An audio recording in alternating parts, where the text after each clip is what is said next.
Allah da Allah me yake karanta? Wallahi wannan English dictionary ne nan gadan. Ina binciken wani wannan ne. Allah sai. Da za ka mana iya mana spelling na Salu. To Salisu. Nan matsala take. Spelling na Salisu bana. Ina tinka. Salisu 1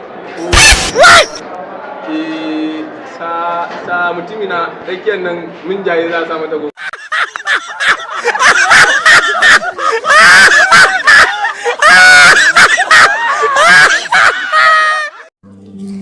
Domin samun sababbin bidiyoyinmu da na subscribe da alamar kararrawa da zarar mun sa sabon bidiyo za mu baka ita kyauta. Mu haɗu da ku a wani makon.